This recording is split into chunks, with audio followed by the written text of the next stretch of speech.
BX1+. Le face-à-face. Dans notre face-à-face aujourd'hui, on va essayer de voir comment on peut arriver à concilier deux objectifs. Un objectif qui est celui de protéger les données sensibles, et notamment les données qui sont liées à notre santé, et un autre objectif qui est celui de permettre à un maximum de personnes de pouvoir avoir accès aux outils numériques, et donc d'éviter ce qu'on appelle la fracture numérique, où une partie de la population est laissée de côté. On va en discuter, on va en débattre avec Frédéric Pivetta. C'est le patron de la société Dalberg. C'est un spécialiste du partage et de l'utilisation de ces données numériques. Hubert Petre, qui est lui le président de Charta 21. Charta 21, c'est une association qui œuvre pour la protection de la vie privée. Et c'est cette association qui est à l'origine de la dénonciation du problème dans le logiciel Bruvax.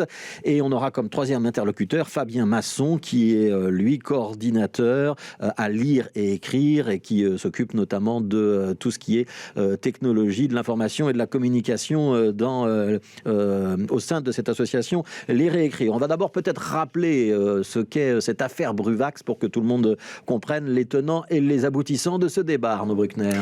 Alors tout commence ce mardi. L'association Charta 21 révèle une faille en matière de protection des données sur la plateforme Bruvax. On pouvait en effet connaître le statut vaccinal de quelqu'un grâce à son numéro de registre national. Il suffisait alors de simuler une prise de rendez-vous sur Bruvax et d'introduire le numéro pour que le site indique si la personne peut prétendre ou non à une vaccination. Si ce n'est pas le cas, c'est qu'elle est vaccinée. L'affaire a évidemment fait les gros titres, la COCOM se défendant en expliquant que suite à une plainte à ce sujet, elle évalue la situation au niveau juridique. Hier, Ingen-Even a annoncé qu'il n'y avait finalement pas de faute au niveau juridique, car un numéro de registre national ne peut être légalement utilisé sans l'accord de la personne concernée, mais qu'une nouvelle version de Bruvax est disponible dès aujourd'hui. Du côté de l'opposition, on s'est insurgé, notamment Georges-Louis Boucher du MR, qui a appelé à l'arrêt de l'utilisation de Bruvax au profit de la plateforme wallonne QVax. Voilà, et on a la confirmation que Alain Marron, ministre de la Santé, sera entendu sur cette question jeudi prochain. Je vais commencer avec vous, Hubert Petre, pour Charta 21. Je vous ai vu un petit peu sourire quand on a annoncé que la COCOM avait donc décidé de modifier un petit peu le logiciel Bruvax. On va demander une question supplémentaire de manière à ce qu'on ne puisse plus déduire automatiquement le statut vaccinal d'une personne dont on aurait le numéro de le registre d'identité. Est-ce que ça vous semble suffisant pour vous, d'un point de vue de la protection de la vie privée ? Écoutez, on regardera. Moi, j'ai regardé encore tout à l'heure si le site avait changé, il n'avait pas encore changé, donc on verra bien. Ceci étant, on est quand même un peu inquiet quand on entend quelles seront les modifications qui sont envisagées, parce qu'il semblerait qu'on risque de rendre la situation encore pire. Mais ce qui me fait sourire, c'est l'idée que parce que c'est illégal, il n'y a pas de problème. Imaginez que vous laissiez la porte de votre maison grande ouverte, et puis que donc vous fassiez cambrioler, et vous allez expliquer à votre assureur qui vient vous dire « mais écoutez, vous avez fait une faute, vous avez été léger, vous avez laissé la porte ouverte », à dire « mais non, que me dites-vous ? C'est tout à fait illégal de cambrioler les gens, et le fait que j'ai laissé la porte ouverte n'y change absolument rien. » Ben voilà, c'est ça le sérieux des arguments qui nous sont opposés pour sauver le soldat marron. Je trouve ça assez léger. Mais donc ça veut quand même dire que utiliser le numéro de registre national de quelqu'un d'autre, c'est quand même pas autorisé. Ça veut dire qu'il faut quand même une attention maligne. Vous êtes d'accord avec cette partie-là de la démonstration ? Absolument. Ouais. Absolument. Mais le numéro de registre national, vous le trouvez en fait. Enfin, d'abord, il y a beaucoup de gens qui ont votre numéro de registre national, votre employeur, votre banquier, votre assureur. Ensuite, j'espère que je donne l'idée à personne, mais si vous êtes par exemple administrateur d'ASBL, ben voilà, ça se trouve également dans les suppléments au moniteur. Donc ça fait quand même il y a beaucoup de gens qui ont accès à votre numéro de registre national. Alors, on va prendre l'autre côté de la médaille, l'autre face du problème, l'autre versant, avec vous, Fabien Masson, donc coordinateur pour le numérique à lire et écrire. Une des raisons qui ont poussé les autorités bruxelloises à opter pour Bruvax et non pas pour le logiciel qui était proposé en région flamande et en région wallonne, c'était de permettre un accès plus facile. Est-ce que vous nous confirmez que même Bruvax, dans sa version contestée aujourd'hui, ça reste compliqué pour une partie du public bruxellois ? Écoutez, oui, certainement. Alors, je ne connais pas très bien la plateforme Bruvax, mais ce qui est sûr, c'est que pour tout ce genre de démarches qu'il faut réaliser, ça reste extrêmement compliqué pour les personnes qui sont en difficulté avec la lecture-écriture. Donc, nous, à Lire et Écrire Bruxelles, on s'occupe des personnes qui sont en difficulté justement par rapport au langage écrit, qui souvent est fort utilisé sur ce type d'outils. Et pour réaliser toute une série de démarches administratives, c'est très, très compliqué quand la seule seule possibilité, c'est de passer par des interfaces, sans autre possibilité d'accompagnement que de toute façon aller voir un travailleur social et de confier finalement ces données à gauche et à droite partout où les gens recherchent de l'aide en fait. Ouais. Ça veut dire, pour être très concret, que pour ces démarches-là, il faudrait garder à côté de l'outil numérique, de toute façon, un guichet physique où ce genre de personnes pourraient se rendre, mais ça reste plus compliqué. C'est-à-dire qu'il faut se déplacer, qu'il n'y aura peut-être pas des guichets partout. C'est une source d'inégalité. Très certainement, oui. Donc la numérisation permet effectivement de faciliter l'accès à toute une série de démarches, mais ça représente quand même un obstacle important pour les personnes qui ne sont pas équipées ou qui n'ont pas les compétences que pour pouvoir les utiliser correctement. Et donc, à côté de ces outils, il faut absolument pour nous garder la possibilité d'avoir accès à des guichets accessibles. Alors, on va terminer ce premier tour de table avec Frédéric Pivetta, qui est un spécialiste donc, de l'utilisation des datas, qui est à la tête d'une société qui s'appelle Dalbert. Pourquoi est-ce que c'est un si important ce débat et est-ce que vous estimez que ce qui est en train de se passer sur Bruvax, c'est quelque chose d'assez exemplaire dans le débat? Ça pourrait se produire sur d'autres dossiers ou ça s'est peut-être déjà produit sur d'autres applications? Non, je pense que c'est un problème essentiel, mais c'est aussi une opportunité de voir effectivement quels sont les risques. Parce que personnellement, étant donné mon activité, je vois évidemment les données plus comme une opportunité qu'autre chose. Maintenant, c'est une opportunité qui doit être cadrée. Et en fait, l'exemple de Bruvax est un bel exemple de service public où on aurait pu faire mieux sans doute d'un point de vue technique. Je ne connais pas les tenants et les aboutissants, mais clairement, il y a peut-être moyen de faire un petit peu mieux. Mais on se rend compte aussi que ça implique quoi? Que la gouvernance des données, le contrôle des données, la transparence des données est vraiment quelque chose d'essentiel. Et que si on veut construire un monde dans lequel on a suffisamment confiance dans le digital et dans les données en général, il va falloir passer par justement ce renforcement de ce qu'on appelle une gouvernance des données. Et ça, c'est vraiment essentiel. Ça veut dire aussi, par exemple, un régulateur qui ne soit pas simplement un régulateur juriste, mais aussi un régulateur technique qui comprenne un peu la technicité des choses. Et ça, c'est quelque chose qui, par exemple, manque beaucoup dans beaucoup de régulateurs à travers le monde. Ouais, et parfois le régulateur n'est pas toujours indépendant des systèmes qu'il doit contrôler. Mais enfin, ça, c'est un autre débat qu'on aura peut-être à un autre moment. Je reviens vers vous, Hubert Petz. La notion de la confiance, elle est importante, enfin, elle est au centre, en tout cas, de votre démarche à vous, à Charta 21. Est-ce que ça veut dire qu'aujourd'hui, vous n'avez plus confiance dans le système Bruvax, et juste dans le système Bruvax, ou est-ce que ça va plus loin? Ça veut dire que vous n'avez plus confiance dans la vaccination? Non, alors ça va beaucoup plus loin, mais ça n'a rien à voir avec la vaccination. Je voudrais quand même prendre un peu de champ par rapport au débat Corona, vaccination, etc., etc. Je pense que le débat ici, c'est plutôt donc les moyens la fracture numérique, les moyens numériques que les autorités publiques mettent en œuvre afin d'aider le citoyen.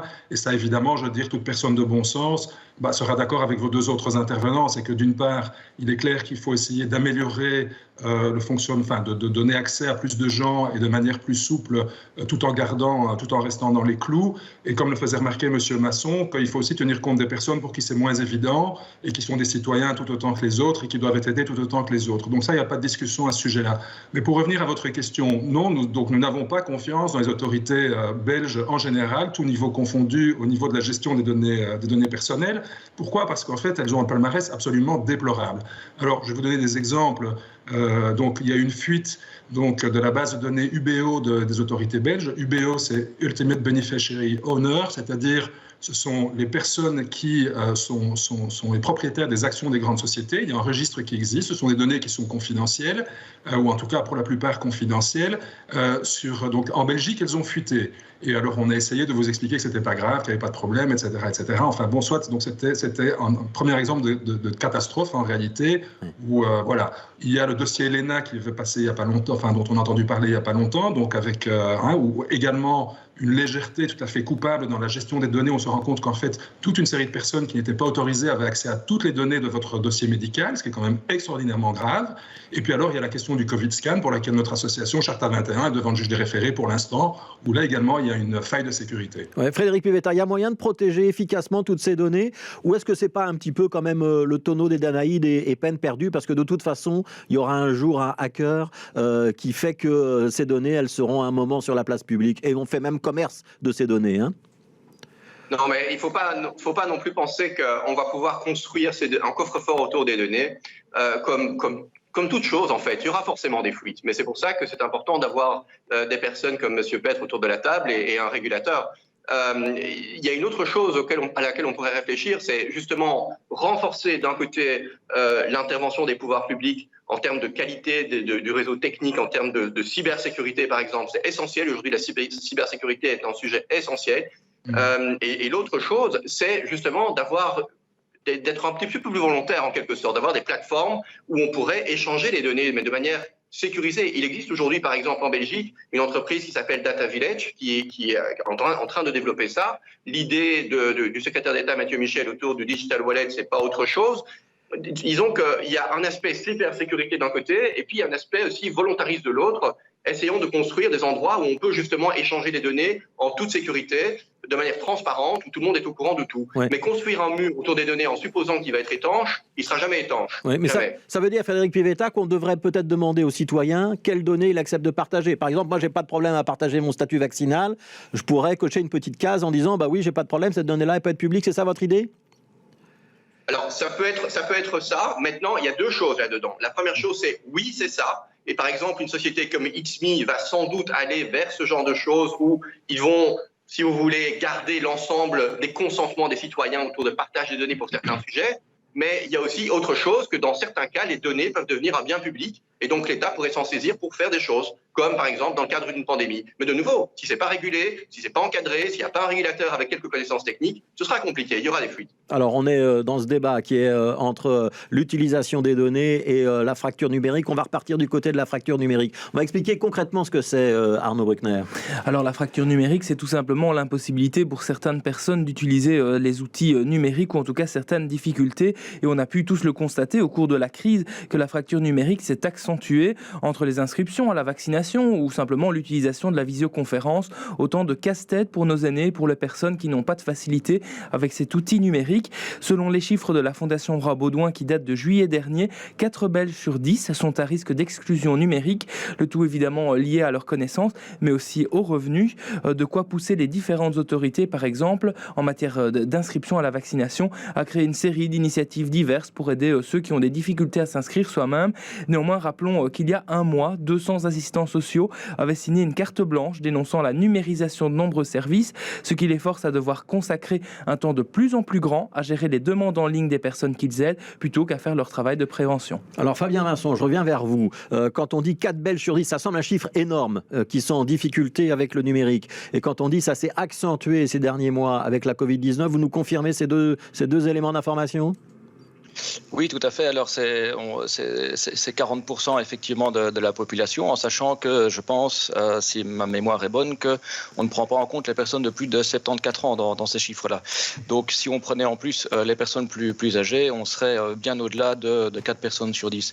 Donc, il y a effectivement un nombre très important de personnes qui sont mis à mal. Allez, je me permets de vous interrompre, c'est quand même un énorme souci. Ça veut dire que, par exemple, quand on prévoit que le processus de la vaccination passe par une inscription en ligne, ça veut dire qu'on prend le risque que 40% de la population soit laissée de côté. C'est ça que ça veut dire très concrètement.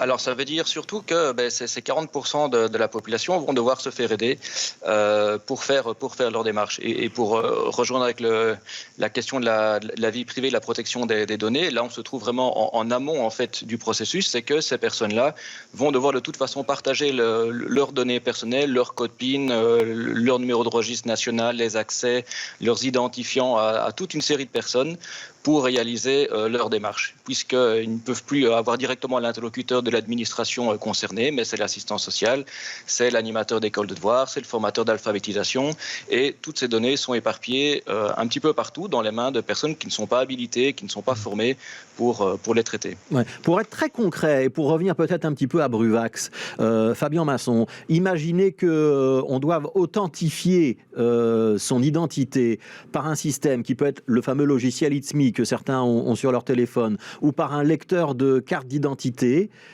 ça c'est déjà pas trop loin pour une partie du public ? Si, bien sûr. Moi-même, pour installer It's Me et télécharger l'application, etc., ça n'a pas été simple. Et donc, bien sûr, ce sont des démarches compliquées. Il y a toute une série de personnes qui n'ont pas le lecteur de carte d'identité, qui ont perdu leur code, mais les renvoyer à l'administration, revenir 3 semaines plus tard avec leur code. Enfin oui, c'est toute une série de démarches qui sont beaucoup plus complexes qu'elles n'en ont l'air. Alors, je retourne chez Hubert Petre.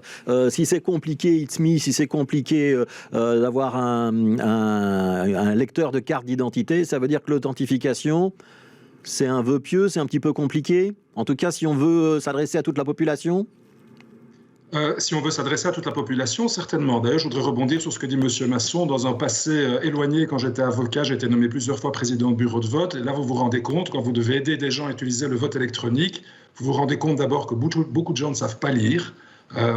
Beaucoup plus en tout cas que ce qu'on pense, ce qu'on imagine, et que même utiliser donc le stylo avec lequel on peut donc cocher la case, il y a des gens pour qui c'est compliqué. Donc c'est vraiment quelque chose qu'il ne faut pas sous-estimer. Et alors, pour répondre à votre question, oui, évidemment, il faut prévoir des solutions qui sont différentes pour chacun et dans le respect chaque fois des règles en matière de vie privée. Monsieur Grandfilet, j'aimerais rebondir sur ce que vous dites. Vous aviez dit, moi, ça ne me dérange pas qu'on sache que je suis vacciné. Par contre, alors je vous dirais, je comprends votre point de vue, mais imaginez qu'on vous demande, par exemple, est-ce que vous avez le cancer ? Vous n'avez pas le cancer, ça ne vous dérange pas de ne pas le dire. Mais si vous l'avez, c'est une information que vous ne tenez quand même pas nécessairement à donner à tout le monde. Donc l'idée, moi ça ne me dérange pas de partager certaines informations.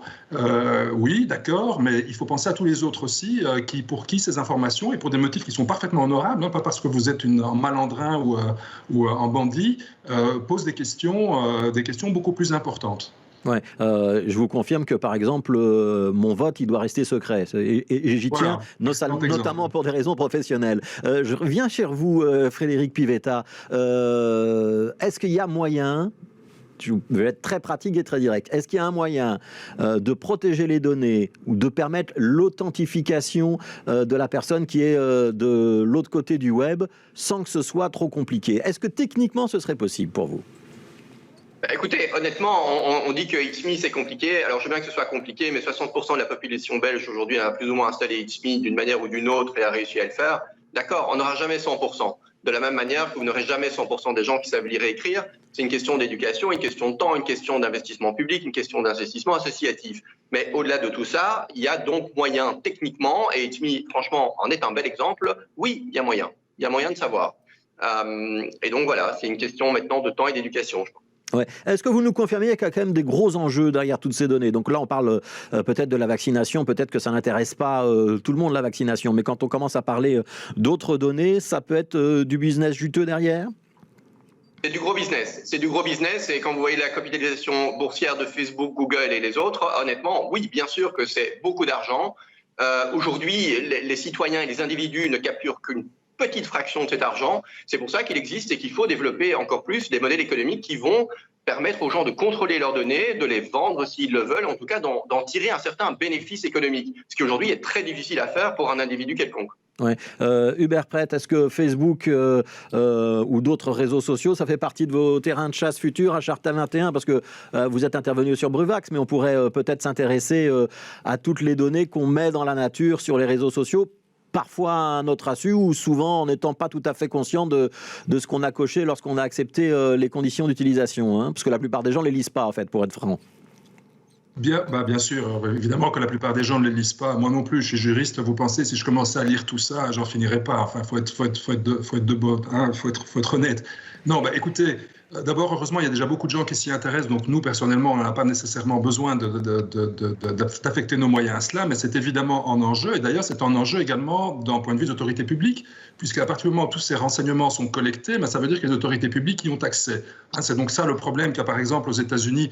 Je sais qu'on s'écarte un peu de votre discussion, mais toute la question du Privacy Shield, c'est-à-dire de l'accord avec les États-Unis pour pouvoir échanger des données, a capoté sur le fait que, dès lors que vos données ont été récoltées commercialement par des sociétés américaines, elles sont obligées d'y donner accès aux autorités américaines, donc sur simple demande. Voilà, en gros, Je simplifie très très grossièrement, mais en gros c'est ça le problème. Donc en réalité ce sont des problèmes liés. Je veux dire, enfin je vois que M. Pivetta donc est en train d'hocher la tête, mais il n'y a pas de différence fondamentale entre les données, entre le privé et le public. Et c'est pour ça que c'est tellement inquiétant que le public soit aussi, excusez-moi l'expression, soit aussi manche en Belgique à ce niveau-là.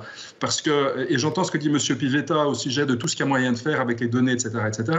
Et c'est vrai, mais il faut quand même un niveau minimum de compétences. Et là, il faut avouer qu'en Belgique, on en est mais très, très, très, très loin. Et je vois à nouveau hocher de la tête, je suis très content. Ouais, Frédéric Pivetta, vous confirmez, on n'est pas très, très bon du côté des secteurs publics ? Mais franchement, est-ce que vous connaissez un secteur public qui est très bon en matière digitale, à part les Chinois ? Et personnellement, j'ai pas envie de vivre dans ce système politique chinois. Aux États-Unis, ceux qui sont très bons dans les données se trouvent dans la Silicon Valley. C'est pas très compliqué. Et effectivement, ils aident le gouvernement américain de temps en temps sur certaines questions très précises. C'est eux qui ont accès aux données, c'est eux qui ont la technologie. De la même manière, en Europe, oui, le secteur privé est sans doute en avance. Mais ça existe aussi des partenariats publics-privés. On peut les faire. Ça marche. On l'a fait sur le Corona d'ailleurs, par ailleurs, et sur plein d'autres dossiers. Alors, je retourne chez Fabien Masson. Vous nous avez quand même un petit peu perturbé avec ce chiffre de 4 citoyens sur 10 qui sont en difficulté numérique. Est-ce qu'il y a une solution ? Comment est-ce qu'on peut, je vais employer ce terme-là, raccrocher ces personnes ? Est-ce que c'est envisageable ? Est-ce que ça veut dire qu'il faut qu'on prévoie des cours d'alphabétisation numérique à très grande échelle ? Qui est-ce qui doit le faire ? Est-ce que ce sont les pouvoirs publics ? Est-ce qu'on peut corriger la situation dans laquelle on est ? La corriger, j'imagine. Après, ce qui est sûr, c'est que dans l'état actuel des choses, on estime de façon très très implicite que c'est à l'associatif de prendre en charge l'accompagnement de ces personnes, sans nécessairement donner des moyens. Alors quand je parle de moyens, je parle de moyens matériels aux associations, mais c'est aussi en amont, quand on numérise, quand on dématérialise un service, c'est vraiment le penser dès le début de manière la plus inclusive possible, ce qui n'est pas toujours nécessairement le cas. Et comme j'ai dit, je le répète, si ça peut faciliter l'accès à certaines personnes, il faut toujours de toute manière garder une alternative, d'autres manières de réaliser ces démarches. Alors les 40%, ça semble élevé. Je vais juste rappeler qu'en Belgique, on estime quand même déjà à 10% le nombre de personnes qui sont en difficulté en lecture et écriture par rapport à des choses très très simples. Donc 40%, c'est certainement pas surestimé. Merci beaucoup à tous les trois pour ce débat. Il y avait Fabien Masson qui est donc coordinateur pour tout ce qui est technologie de l'information et de la communication au sein de la SBL Lire et Écrire, Hubert Petre qui est le président de Charta 21 et Frédéric Pivetta qui est le patron de la société Dalberg. On a parlé donc données, échange de données, transparence, protection des données et fracture numérique dans ce débat. Merci à tous les trois.